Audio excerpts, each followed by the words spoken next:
I never thought I'd share this story publicly, mostly because every time I try to talk about it, people either laugh it off or tell me I must have been dreaming.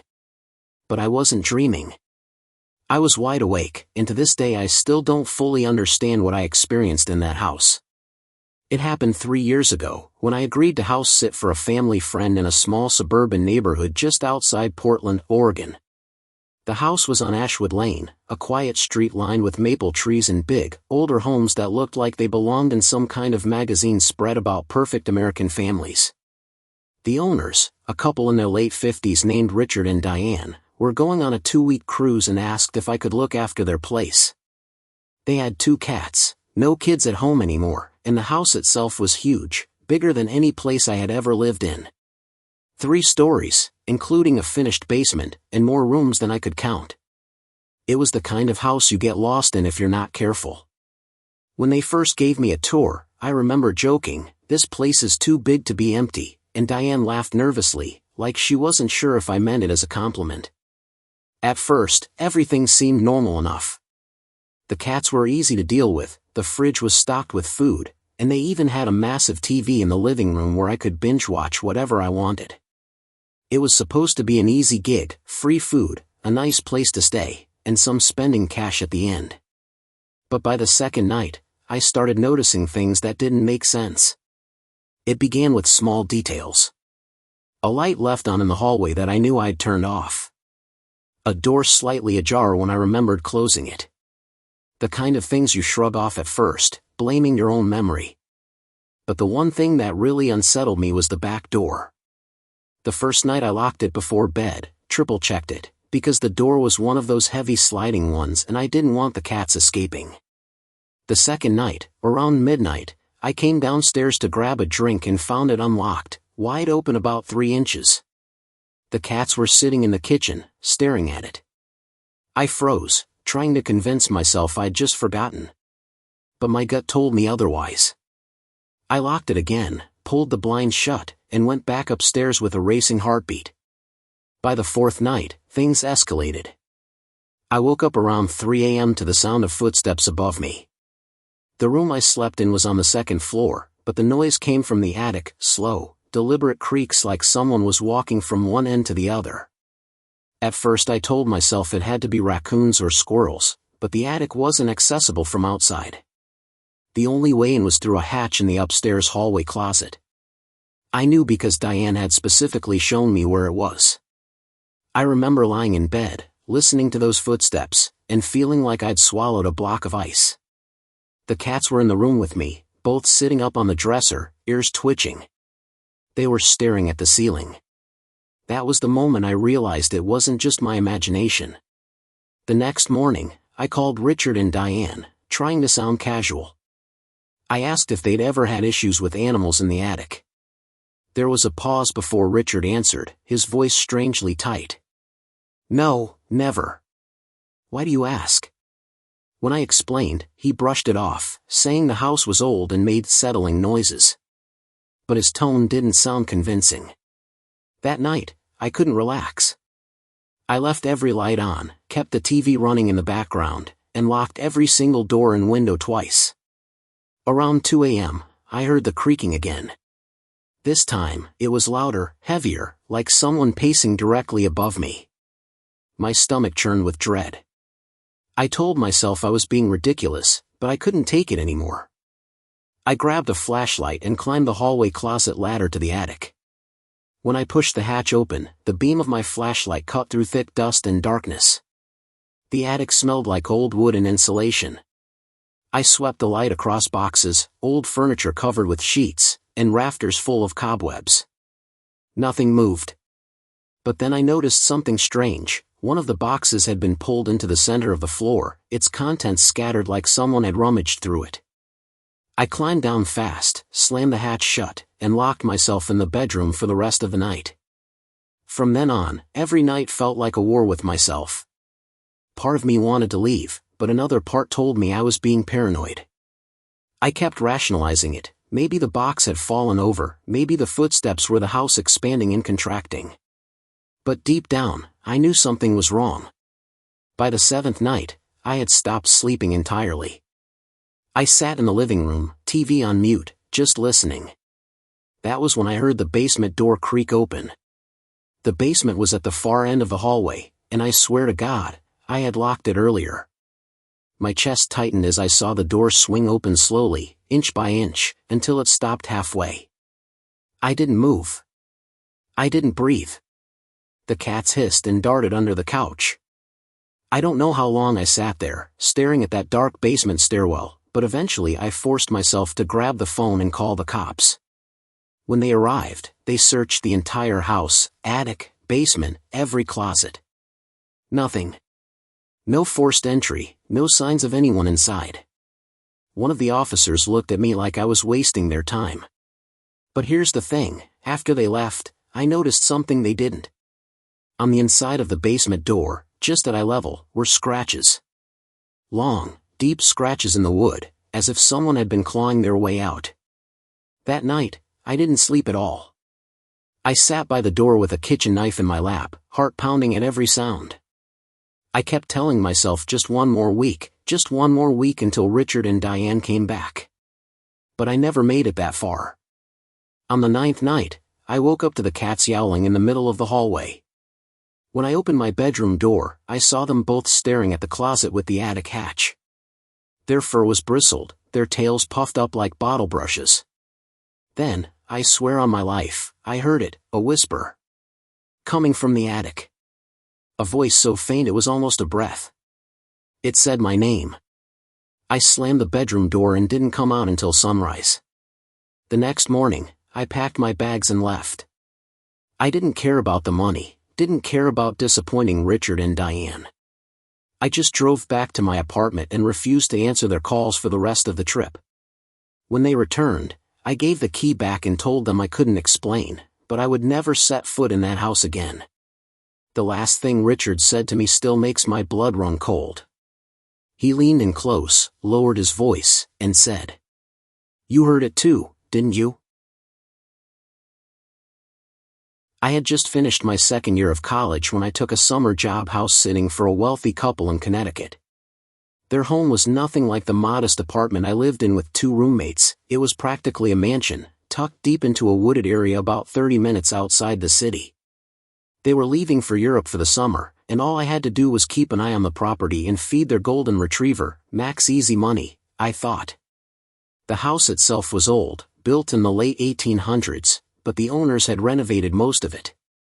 It had that mix of modern luxury and antique charm, with creaky wooden staircases and fireplaces in nearly every room. What struck me most, though, was the artwork. Every wall was covered in paintings, from pastoral landscapes to stiff, formal portraits of people I assumed were the original owners. Some were beautiful, others downright unsettling.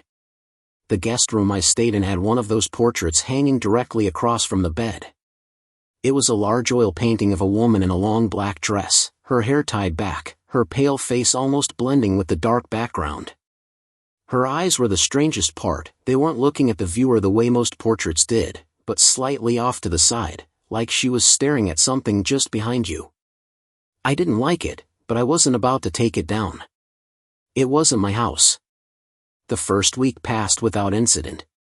Max was sweet and easy to care for, and I actually enjoyed the solitude. I'd spend my days reading on the back porch, walking the dog through the trails that wound behind the property, and watching movies at night. But the second week, things changed. It started small. I'd wake up in the middle of the night with the distinct feeling of being watched. You know that sensation, you can almost feel eyes on you, even when you're alone. Every time it happened, I'd roll over and see that portrait of the woman on the wall. I told myself I was being silly, that I just didn't like sleeping with a painting staring me down. But one night, something felt off. Her eyes seemed different. Instead of gazing slightly past me, they looked like they were fixed directly on me. I thought maybe I was imagining it, or maybe the light from the hallway was playing tricks, so I got up and examined the painting up close. It was just brushstrokes on canvas. Nothing unusual. Still, I didn't sleep much that night. The next few nights, I kept waking at the same time, around 3:15 a.m. Always the same feeling of being watched, always the same uneasy glance toward that portrait. But then I noticed something that made my stomach turn, the position of her head. On the fourth night, it was tilted slightly more to the right. On the fifth night, it looked almost like her lips were curved into the faintest smile. By now, I was freaking out. I called my best friend and told her about it, half laughing, half serious. She told me I was probably overtired and letting my imagination run wild. Paintings don't move, she said. I wanted to believe her, but the pit in my stomach said otherwise. Then came the sixth night. I woke up not to the feeling of being watched, but to Max growling low at the foot of my bed. His eyes were fixed on the portrait, his ears flat, teeth bared. I turned on the bedside lamp, my hands shaking. The painting looked normal again, except for one thing. The woman's hand. In the painting, she had always had her hands folded neatly in her lap. But now, one hand was resting on the arm of the chair, her fingers curled slightly, as though she was about to stand. I bolted out of that room, dragging Max with me. I slept downstairs on the couch, all the lights on.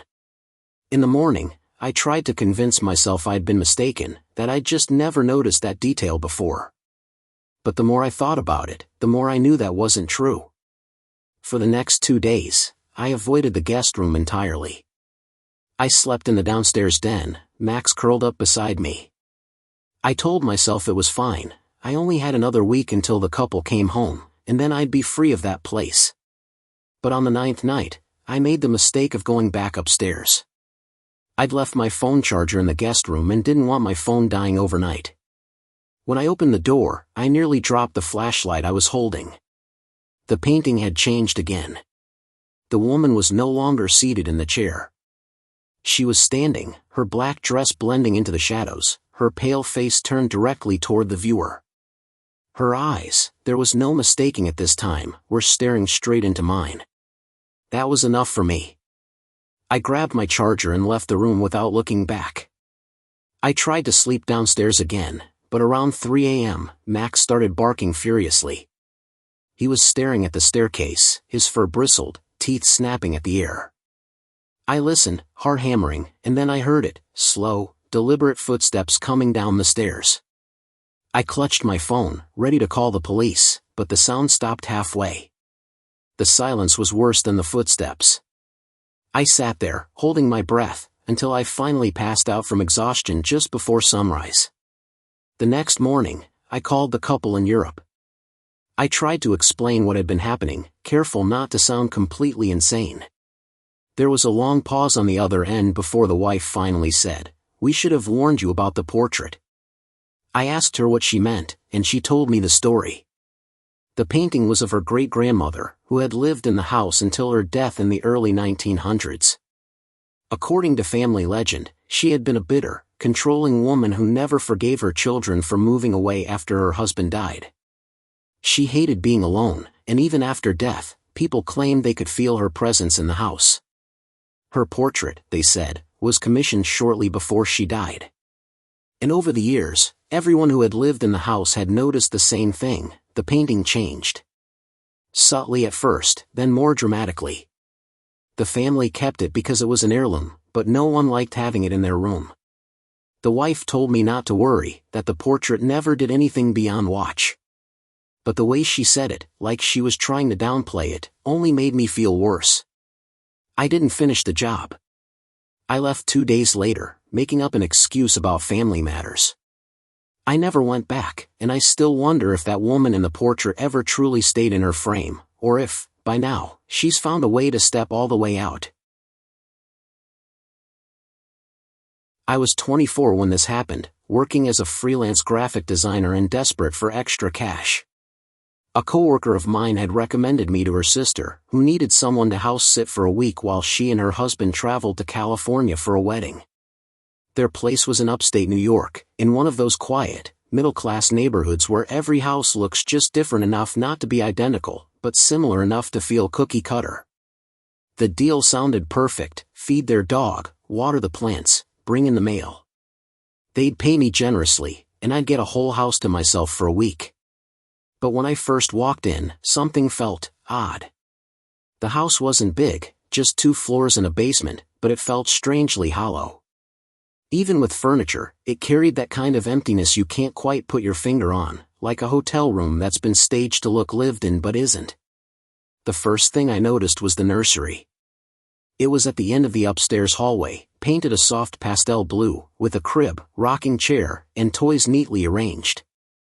At first, I thought they had a baby, but when I asked, the wife shook her head quickly. "Oh, no, not yet," she said. We just keep the room ready." Something about the way she said it made me pause, but I didn't press. The first 2 nights went smoothly. The dog, a Labrador named Cooper, was friendly and easy to manage. I spent most of my time on the couch with my laptop or watching TV. But on the 3rd night, just as I was drifting off to sleep, I heard something unusual, a faint crackle of static. It took me a moment to realize what it was, a baby monitor. Confused, I followed the sound down the hall to the nursery. Sitting on the dresser was a monitor, the old-fashioned kind with a glowing green light. The static buzzed softly, filling the silence of the room. I checked the crib, it was empty, of course.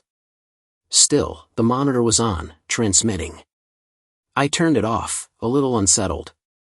Maybe they'd forgotten to unplug it before leaving. But that night, at exactly 2:47 a.m., I woke to the same crackling static. My heart thudded in my chest. I hadn't turned it back on, but there it was, hissing softly from the nursery. I forced myself to walk down the hall and peek inside. The monitor was lit up again, green light glowing. And this time, I heard something faint under the static, a rhythmic sound, like breathing. I snatched the monitor, turned it off, and shoved it in the bottom drawer of the dresser in the guest room where I was sleeping. I tried to laugh it off, telling myself maybe it was picking up interference from a neighbor's baby monitor. That was possible, right? But the next night, it happened again. This time, the monitor didn't just hum with static. At exactly 2:47, it clicked on, and through the crackle came the softest, faintest sound, a baby crying. Not loud, not shrill, but a low, pitiful wail, like it was far away. Cooper started barking downstairs, frantic and scared.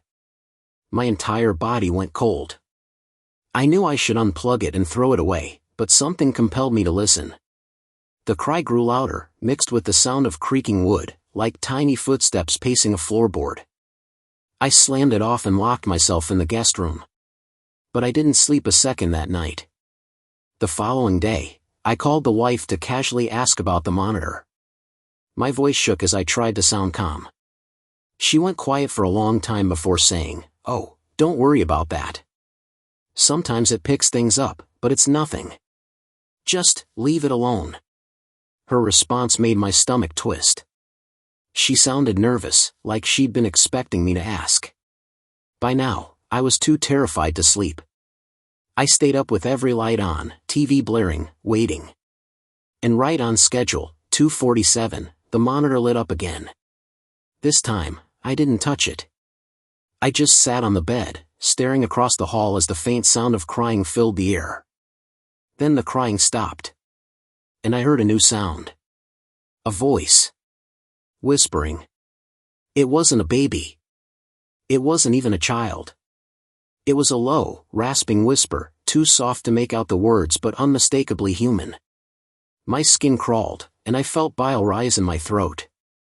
I bolted up, ready to run downstairs, but then I froze, because the voice wasn't coming from the monitor anymore. It was coming from the hallway. I sat frozen on the bed, gripping the blanket like a shield. Slowly, the whispering grew louder, closer, until it sounded like it was right outside my door. Cooper whimpered downstairs, scratching at the back door like he wanted to escape. I don't know what possessed me, but I grabbed the flashlight from my bag, crept to the door, and yanked it open. The hallway was empty. Silent. The nursery door stood wide open, though I was sure I'd closed it earlier. The monitor was glowing.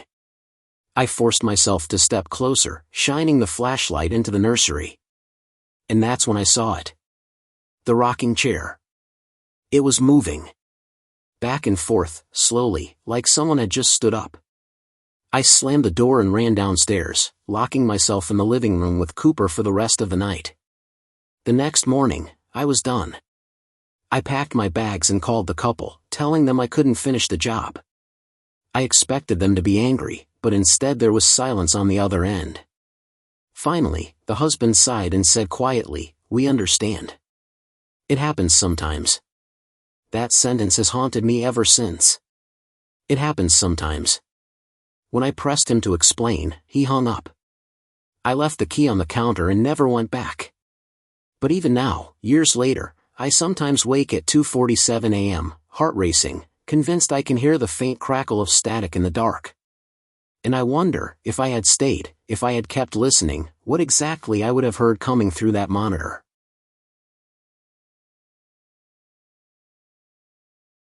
When I was 21, I took what I thought was the easiest house-sitting job imaginable. An old family friend, Mr. Callahan, had recently inherited a property in Massachusetts from his late uncle. The house was enormous, Victorian style, with gabled roofs, a wraparound porch, and more rooms than one person could possibly use. He told me he had no plans to live there permanently, but until he decided what to do with it, he needed someone to stay for a few weeks and make sure it didn't fall into disrepair. I was broke, fresh out of college, and desperate for cash, so I agreed immediately. Free lodging, some money, and the chance to live in a sprawling old house that looked like something out of a Gothic novel. It sounded like an adventure. The first day he showed me around, pointing out which rooms were fine to use and which were locked for storage. At the very end of the upstairs hallway was a door with a heavy brass knob. He paused there longer than I expected, his expression unreadable. Then he cleared his throat and said, "This room stays locked. Don't try to open it. There's nothing in there you need." I didn't think much of it at the time. Old houses had weird quirks. Maybe it was full of fragile antiques or moldy junk he didn't want me touching. I shrugged it off.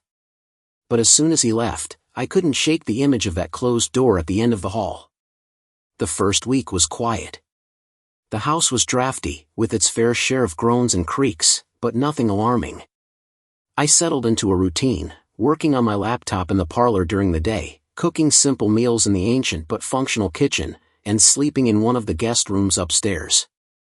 The only thing that bothered me was the door. I'd catch myself staring at it when I passed, feeling an odd tug of curiosity that bordered on obsession. By the fourth night, strange things began happening. I woke up around 3 a.m. to the sound of faint knocking. It was rhythmic, deliberate, 3 knocks, a pause, then 3 more. My groggy brain told me it was probably the pipes, but the sound was too precise, too human. And it was coming from the end of the hall. I sat frozen in bed, listening. After a few minutes, it stopped. I told myself it was nothing, but the next night, it happened again.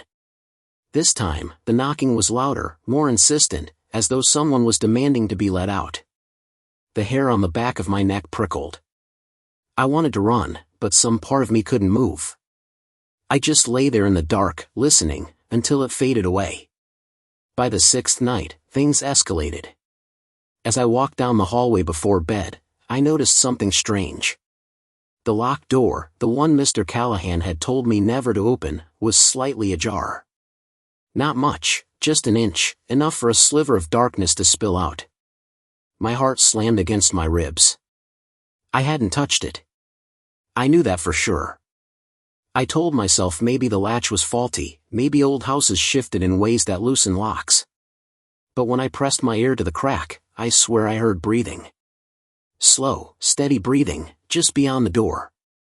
I stumbled back and fled to my room, shoving a chair against the door.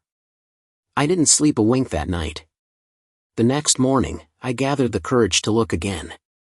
The door was shut tight, locked as if nothing had ever happened. My rational brain tried to convince me I dreamt it, that exhaustion was making me paranoid. But I knew what I'd seen, what I'd heard. That evening, I called Mr. Callahan, casually mentioning the locked room and asking why it was off limits. There was a long silence on the line. Finally, he said, "Don't worry about that room. Just stay out of it." His voice was flat, firm, with an edge of something I couldn't quite place. Fear, maybe. That night, I made the mistake of trying to ignore the noises. Around 3 a.m., the knocking began again, louder, faster, frantic. This time it wasn't 3 knocks, pause, 3 knocks. It was continuous, desperate pounding. I sat up in bed, heart racing, and heard something else, a voice. It was faint, muffled through the wood, but unmistakable. Let me out. I froze, every nerve in my body screaming to run. But I couldn't. I sat there, paralyzed, as the voice repeated, more frantic each time, let me out. Please. Please. The knocking shook the floorboards. The entire house seemed to vibrate with it. And then, just as suddenly as it started, it stopped. Silence. I didn't sleep that night. At dawn, I packed my bags, ready to leave. But something compelled me to walk down the hall one last time. The door was wide open. I should have run. Every instinct told me to. But I stepped closer, flashlight in hand, peering into the darkness. The air was heavy, stale, thick with the scent of dust and something else, rot. The room was empty. No furniture, no boxes, just bare floorboards and peeling wallpaper. But in the center of the floor was a circle of deep scratches, as though something, or someone, had clawed at the wood from the inside, trying to get out. I snapped a photo on my phone, my hands trembling, then turned to leave. That's when I noticed the wallpaper. The faint pattern of flowers wasn't just decoration. Scratched into the plaster beneath were words, over and over again, scrawled so faintly you'd miss them unless you looked closely. Let me out. I bolted, dragging my suitcase down the stairs, out the front door, and into my car. I didn't stop driving until I was back in my apartment 2 hours away. Later that night, Mr. Callahan called. I expected him to be furious I'd left early, but instead his voice was calm, almost relieved. You saw it, didn't you? He asked. When I didn't answer, he continued, my uncle locked that door for a reason. He always said if you listened too long, it would start calling your name. Don't go back. Ever. And then he hung up. To this day, I still have the photo on my phone. The empty room, the circle of scratches. Proof I didn't imagine it. Proof that something, whatever it was, had been waiting behind that locked door.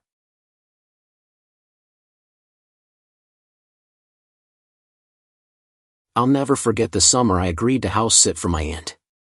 She lived in Vermont, in a 2-story colonial home surrounded by thick woods. It wasn't a creepy house by any means, in fact, it was charming. White siding, green shutters, a big front porch where she liked to drink her coffee. She and her husband were flying to Florida for 2 weeks, and they needed someone to take care of their place, mostly just to keep the plants watered and check the mail. It sounded easy. The house was familiar, I'd spent holidays there as a kid. Still, there was something unsettling about staying there alone, especially at night. The woods pressed in on every side, and when the wind blew, the trees creaked and groaned like they were whispering. But the first few nights were fine. I settled into a routine, wake up, walk through the house, water the plants, and spend my evenings reading or watching TV. The first strange thing happened on the 4th night. I was brushing my teeth in the upstairs bathroom, the one that overlooked the backyard, when I saw something move in the reflection of the mirror. At first, I thought it was just the shadows of the trees. But then I realized the shape was too solid, too still. I turned to look out the window directly, and my stomach dropped. There, standing at the edge of the tree line, was a man. He wasn't moving. Just standing there, half hidden by the branches, his body angled slightly, but his head turned toward the house. Toward me. I could feel his stare even from that distance.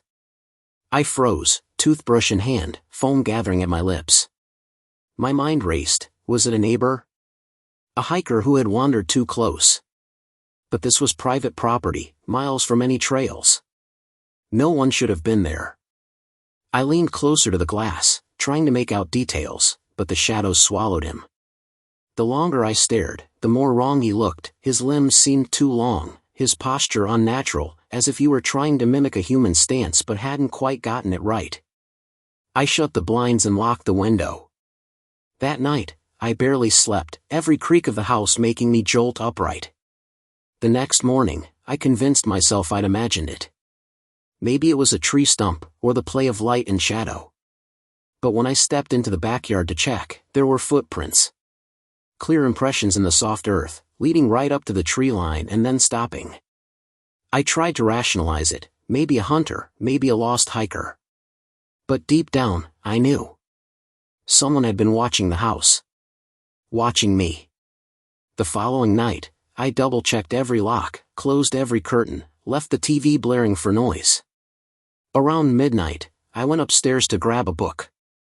As I walked down the hall, I felt it, that prickle at the back of my neck, the sensation of eyes on me. Slowly, I turned toward the window at the end of the hallway. And there he was. Closer this time. Standing just beyond the porch light's glow, his face hidden in shadow, but his outline unmistakable. Tall. Thin. Completely still. I yanked the curtain shut, heart hammering. My first instinct was to call the police, but what would I say? There's a man standing outside?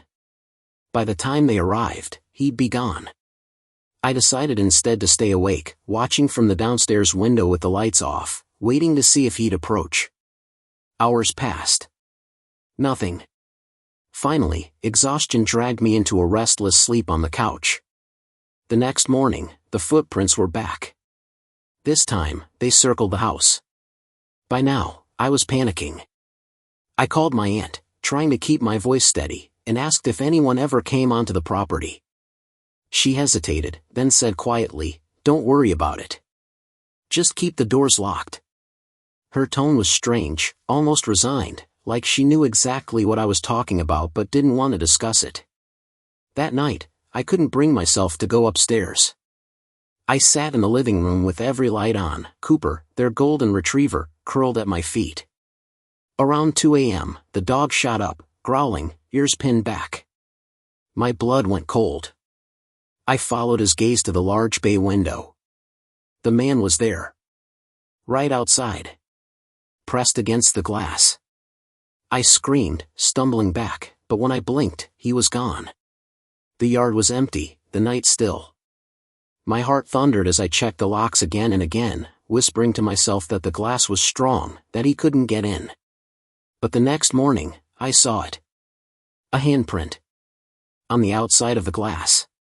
Long fingers smeared against the pane, larger than any normal hand. I was done. I packed a bag and called my aunt to tell her I couldn't finish the job. She didn't argue.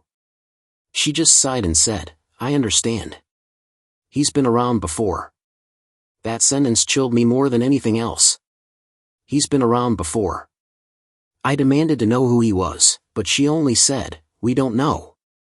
He's been watching this house for years. We see him sometimes. He never comes inside. Just don't acknowledge him, and he'll leave you alone." I hung up, horrified. I left that afternoon, refusing to spend another night there. But sometimes, late at night, when I look out my own window, I swear I see him again, standing just beyond the streetlight, too far to make out clearly, but close enough to know he's looking right at me. And I can't shake the feeling that leaving that house didn't end it. That maybe, once you've been seen by him, he doesn't stop watching.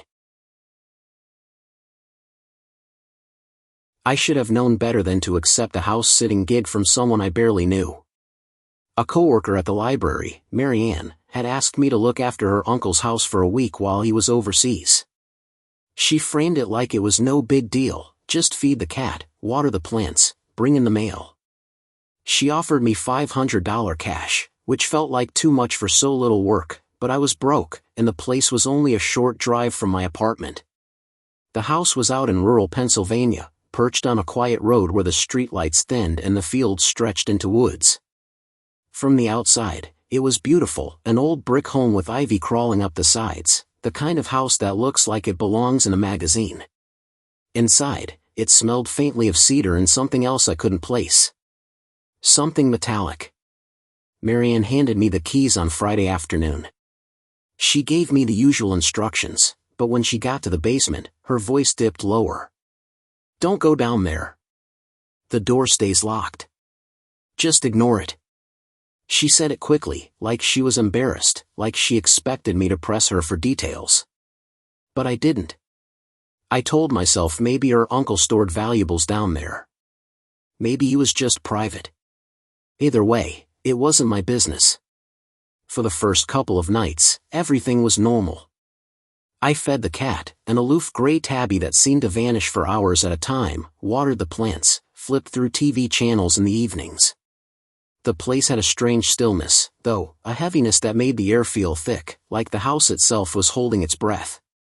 On the third night, I heard it. I was in bed, half asleep, when a sound rattled through the floorboards.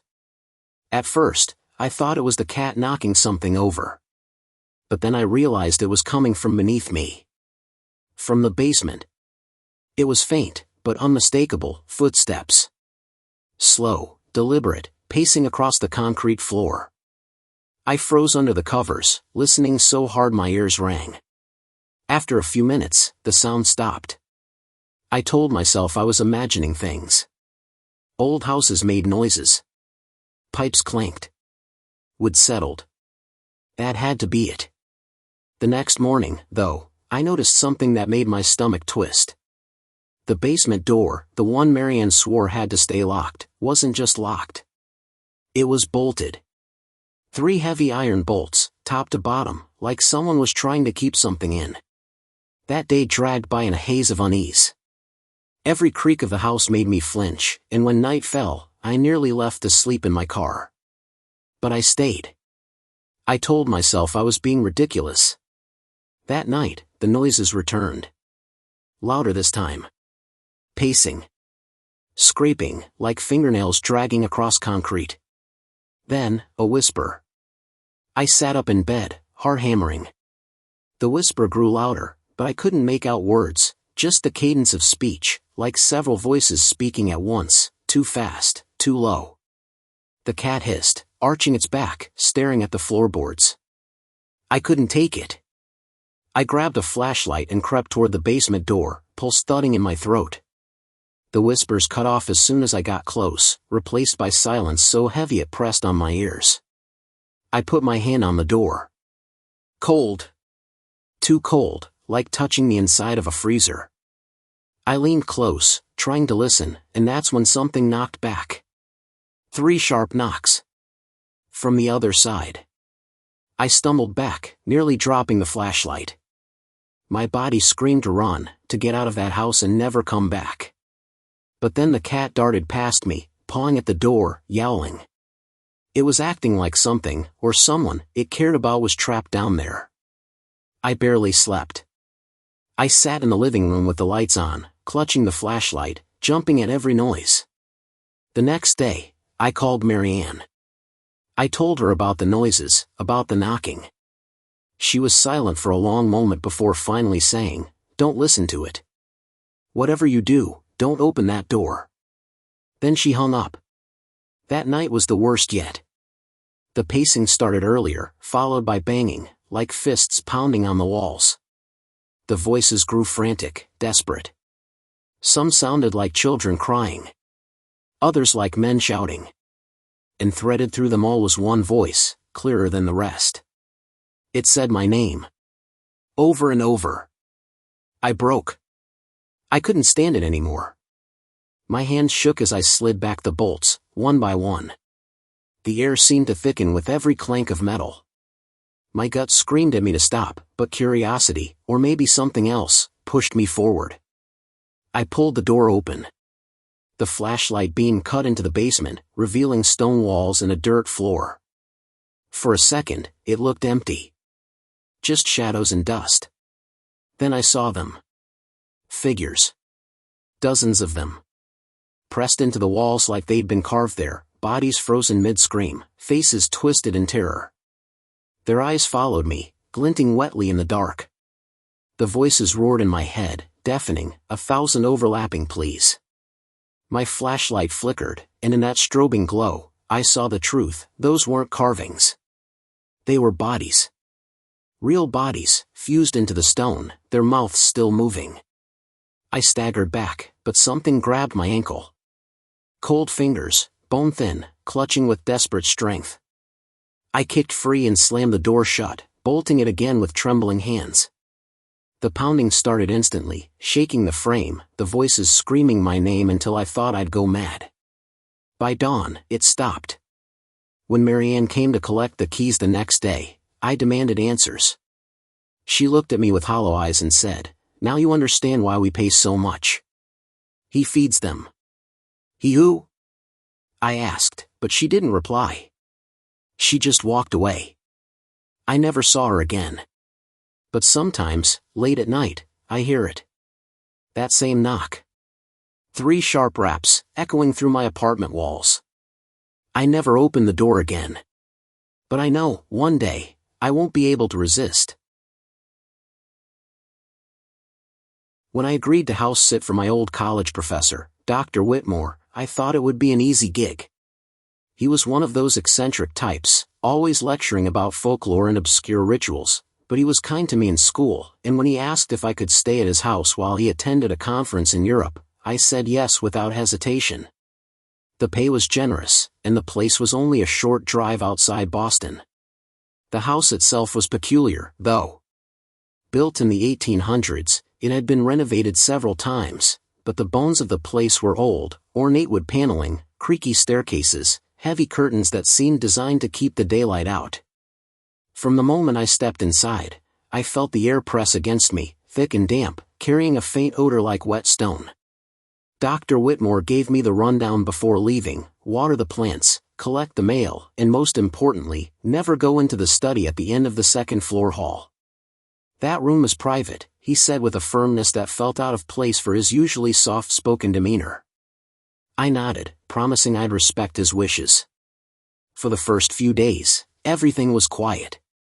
The cat, an elderly Siamese named Archibald, barely acknowledged me, and I spent my evenings sprawled across the old leather couch, flipping through books I found in the library. But even then, I began to notice things that unsettled me. At night, as I drifted towards sleep, I'd hear faint scratching in the walls. Not like mice or rats, but more deliberate, as if fingernails were dragging along the plaster.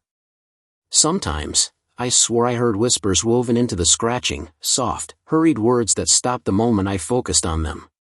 On the 4th night, it escalated. I was reading in bed when I noticed something odd in the wallpaper above the headboard. The floral pattern seemed off. The shadows played across it strangely, and when I leaned closer, I realized it wasn't the wallpaper at all. It was a face. Pressed into the wall. A mouth stretched open in a silent scream, eyes bulging as if straining to break free from beneath the plaster. I stumbled back, heart pounding, and blinked. Just like that, the face was gone. Only the faded wallpaper remained. I told myself I was overtired. Stress, imagination, nothing more. But then, the next morning, I found something that shattered that fragile excuse. In the kitchen, the plaster above the sink had cracked overnight. And within the cracks, faintly but unmistakably, was the impression of a hand.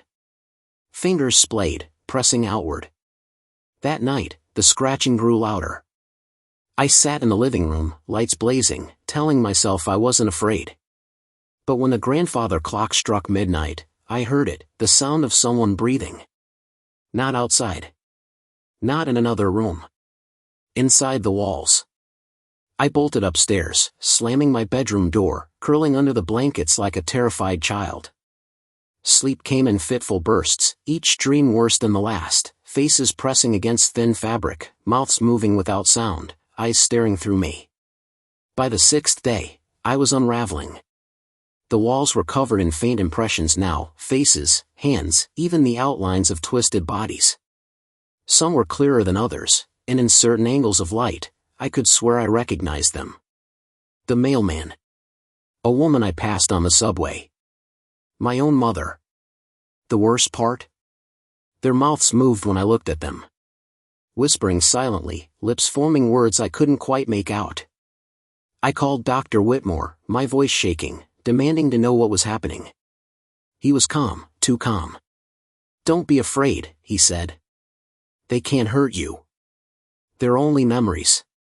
"Memories of what?" I asked, but he hung up. That evening, I couldn't resist anymore. I went to the forbidden study. The door, which should have been locked, swung open with the lightest push. The room was dim, filled with books stacked to the ceiling, candles burned to stubs, and symbols carved into the wood floor. At the center was a chair facing the far wall, and on that wall was no wallpaper, no plaster, just exposed stone. And within the stone, dozens of faces, clearer than anywhere else in the house. They writhed, mouths opening and closing, eyes rolling wildly. I stepped closer, a chill crawling through me, and realized they weren't random. They were arranged in rows. Like a collection. My stomach turned when I recognized one near the bottom. It was the face of a classmate who had gone missing during my sophomore year. A girl whose disappearance had never been solved. Suddenly, the whispers surged around me, deafening. The candles flared. The faces strained against the stone, and one broke through, an arm, gray and slick, pushing free. I screamed and ran, slamming the door, bolting it shut behind me. The house groaned as if in protest, the walls bulging outward as more faces pressed close, lips stretched in silent cries. I didn't sleep. I sat in the kitchen, clutching a knife, waiting for daylight. When Dr. Whitmore returned the next morning, he looked perfectly calm. Almost pleased. "You saw them," he said, like it wasn't even a question. "What are they?" I demanded. My voice cracked. He smiled faintly. "My research. Memories of souls that once were. Some I found. Some I made." I told him I'd call the police, expose everything. But then he said something that froze me where I stood. "You're already part of the collection. Haven't you noticed?" I didn't understand, until I turned toward the nearest wall. And there, faint but forming clearer by the second, was my own face. Pressed into the plaster. Eyes wide. Mouth opening in a scream. I ran from that house and never returned. But no matter where I go, I keep catching glimpses in the corners of rooms, in the texture of paint, in the patterns of shadows. My face. Watching me. And I think one day soon, I'll stop moving. Stop running. Stop being me. Because I'll be trapped in the walls, whispering to whoever comes next.